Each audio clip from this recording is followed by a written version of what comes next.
So Wordnerds are a next-gen text analytics startup that uses AI and advanced linguistics to teach computers to read and genuinely understand language. We're aware that many of you will be quite familiar with social listening tools and have used them before to try and gain insight from customers. And while they're great for the quant stats around marketing campaigns, they haven't historically been very good at understanding text. They all fundamentally count words and treat them like numbers. Things like the sentiment score and word clouds are kind of prevalent in that. But language doesn't behave like numbers. It's too weird and predictable. There are regional differences, generational differences, particularly in the UK when it comes to sarcasm. People often write exactly the opposite of what they mean. Take the word outstanding. It's a hugely positive word normally, except when we're talking about debt. And now more than ever, none of us want to be sick, except when you want to be like sick, right? Well, you take my point. So Wordnerds is different. Our context engine doesn't just look at patterns for vocabulary.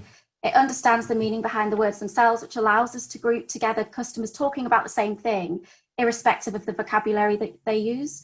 So I've run a quick example through our platform around the issue of sustainable packaging. It's quite prevalent at the moment, starting with the example of single-use plastic.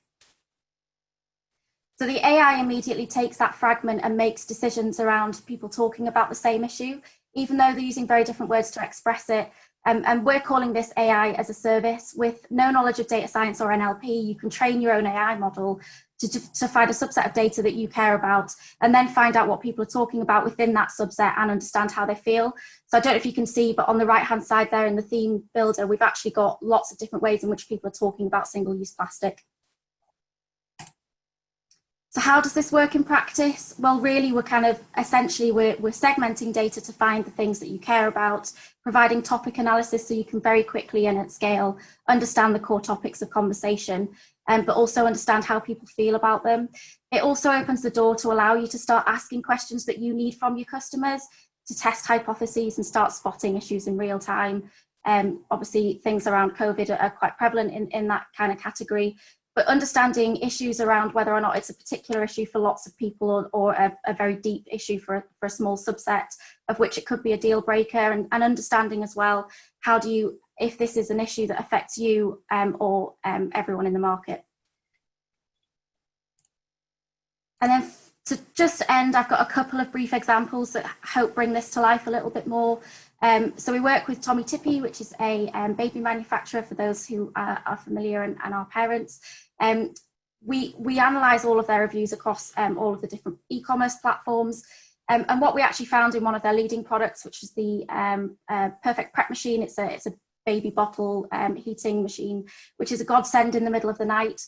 We found in their top level reviews that actually there were kind of critical, a few criticisms around a particular beep and a light that was coming on in the middle of the night and waking the baby up, which they've designed out, and now the average reviews have increased significantly, and that makes a massive difference to things like your Amazon rankings alone.